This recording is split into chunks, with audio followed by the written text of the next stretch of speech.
Hey Summoners, make sure that you've subscribed to the Mobalytics YouTube channel and hit that bell button, that way you're always up to date and part of our notification squad. Welcome back to the Mobalytics 9.9 update and Q&A video. I'm Adam Moriarty Isles, here to take you through all the changes and questions you had, so let's get right into it. In the top lane, we have Aatrox coming in off his hotfix, increasing his base armor, health scaling, passive damage and healing, as well as his Q damage. As previously mentioned on the last tier list video, on its release his numbers were just too low for him to appear on the tier list. But now, with these changes, he'll go from off the list to B and potentially climb higher. For more info on him, stay tuned for the Q&A portion where I talk about him more in depth and answer insightful questions like, where is Aatrox and where is Aatrox jungle? We also have Maokai joining Aatrox in B tier from off the list. This was done mostly due to the buffs to Aftershock making him extremely tanky in the late game and his direct buffs making him slightly easier to lane with. Unfortunately for him though, unless a major overhaul happens to top lane or someone at Riot added an extra 0 when coding his Q buff, making it so that it goes up by 100, you don't really see him climb any higher on our tier list. You might be thinking to yourself I'm joking about this, but similar things have happened in the past. And the last change to top lane will be Volibear moving from B to A tier. The buff to his attack speed on his W was significant enough to let him turn around a lot of 1v1 situations or even 1v2 situations with the synergy his ult has with more attack speed, due to most people not seeing his champion enough to respect his damage, or the healing from his passive. Kind of like what happens with the Lowy healing, you kinda just get hit by it and like, wow, that champion healed a lot, and then I died. Moving on over to the jungle, we have 4 changes to the list. Volibear moving from A to S, Udyr moving from S to A, Shaco moving from A to B, and finally Karthus moving from B to A tier. First up we have Volibear. His attack speed buff was huge for him in the jungle. It allowed him to both clear much faster combined with the passive and Hulk buffs, as well as duel people much more effectively, allowing him to be that early to mid game monster Sinzao wishes he could be right now. As for Shaco, he moved down despite the favorable scuttle changes due to the jungle matchups getting a lot worse for him, specifically tank junglers. For more in-depth info on Shaco, once again, stay tuned to our Q&A portion. Next up, we have Udyr, who is one of the premier scuttle wranglers out on the Rift in previous patches. Now that the scuttle timer is pushed back, he has a harder time getting both scuttles compared to before, as his level 2 is unmatched, and he could just take one scuttle, run through mid lane, probably left tap a low health minion on the way just cause he can, and then take the other crab. Now though, he has to contest them at level 3, making it so that more champions can match him. This may seem like a minor change, but it hurts his reliability at snowballing, combined with the fact that other junglers were either indirectly buffed by the scuttle changes or directly buffed like Volibear, made it so that we only have one bear in S tier now. The last change in the jungle is going to be to Karthus. The scuttle changes impacted him very favorably, as it left him alone to power farm his own jungle even longer than before, which lets him hit his level 6 power spike even faster, followed by him ending the game with the most damage dealt, even though he's died a million times and all he did was hit R. If you're looking for a counterpick to him, my suggestion is Kayn, especially Blue Kayn, as he can use his E to travel through the jungle, find Karthus, and easily outduel him. For the mid lane tier list, we don't have a lot of changes and it's been quite stable for a while now. Even with the direct nerfs to Morgana's Black Shield, it didn't really impact our mid lane dominance too much. This is because even with the longer CD, she is still incredibly safe, has nice disengage with her Q, and can even use her ultimate defensively, while still clearing the waves from a really long distance away with just her W. It's actually pretty obnoxious to play against it, even when it's an autofilled Morgana, as you know it's going to be so much harder to punish her compared to the classic autofilled AD carry main trying to play Aurelia, Akali, or Ryze. That's why Morgana is just too safe right now to drop out of S. One champion I do want to talk about though is Malzahar, who is undoubtedly one of the top 10 mid laners in the LCS and a great S tier pickup for any team. He currently has 2 builds with Summon Aerie, which is more of a lane focused build where you build Ludens, and one with Glacial Augment, which goes Hextech GLP and Twin Shadows, which is more catch and roam oriented. Both of them work well, so choose whichever one suits your style. His ability to kill tanks, get easy catches, and put out consistent damage is the reason why he has become such a strong pick in the current meta, while on previous patches he was just terrible at scuttle fights, so he was never allowed to scale and utilize his strengths. Ball lane has been pretty stable lately, stale, with not much changing. During this patch, Sivir solidified herself as an S tier pick due to her safe laning, good late game, ability to kite and kill multiple melee compositions.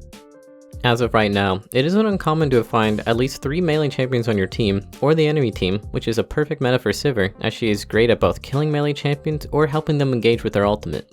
If you've ever been in a situation where you're begging your team to engage as an AD carry, but they just won't, then Sivir is a good way to solve this issue, as she has a giant fight now button as her ultimate that almost anyone can understand. It's just a Sivir comp, all you do is group.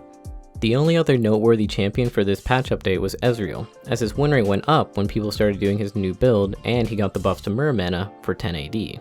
The build consists of going Muramana, Triforce or Iceborne, but most commonly Triforce into Gunblade, Ludens. This hybrid build gives Ezreal a lot of flexibility, giving him burst damage, sustained damage, mixed damage, vamp, and catch potential with Gunblade active, making it so that even if he misses his Q, or who am I kidding, when he misses his Q, the slow active will still provide easy catch potential. And finally we have support, who had a lot of direct changes to the champion roster last patch. One of the champions changed was Soraka, who got her power shifted into her Q healing and move speed, and out of her E. Overall in support, it didn't impact her ranking a lot, but it did spark some people to play her in the mid lane as a bit of a gimmick. I've run into this a couple of times myself and found that if you play a scaling champion into her, such as Kassadin, you can completely take advantage of her weak laning phase.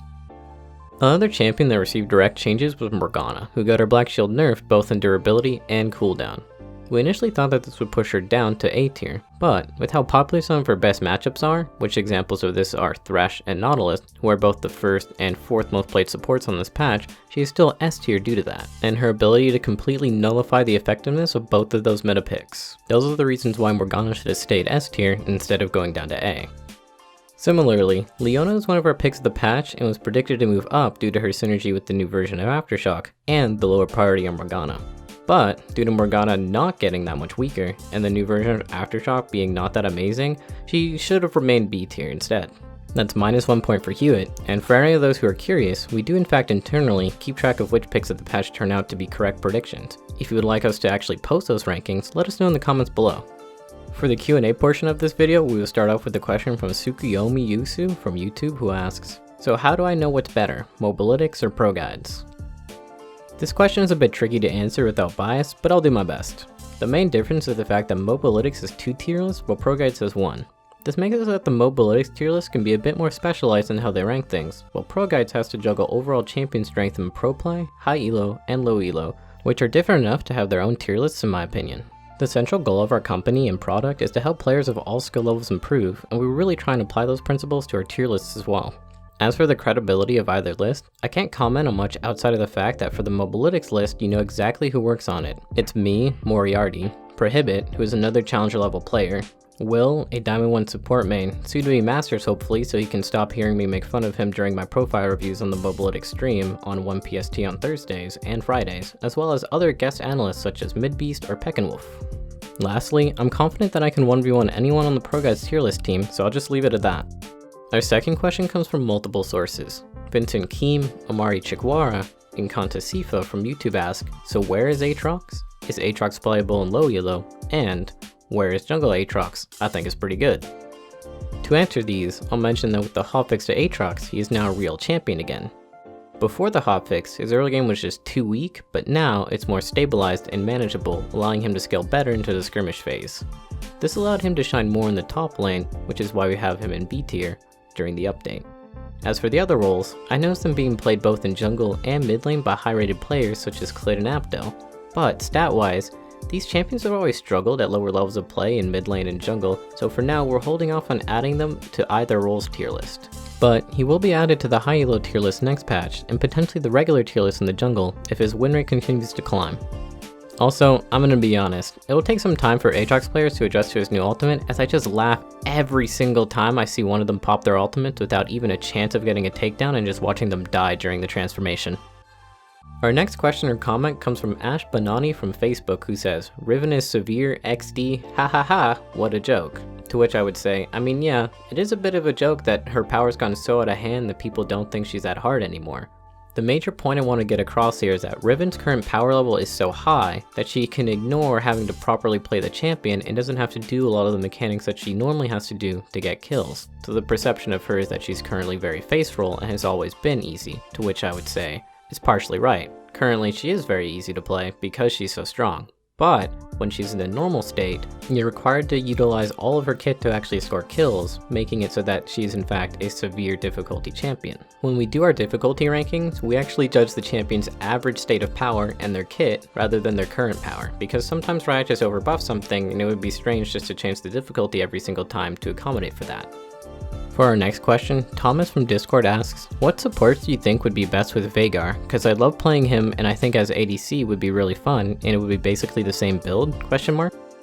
Though I actually have some experience with bot lane Veigar, you can do two different setups, either the normal Luden's one with either Comet or Electrocute, or you can do Glacial Augment with Hextech GLP or Twin Shadows. You're also going to be wanting to use your Q to harass rather than grab CS when possible.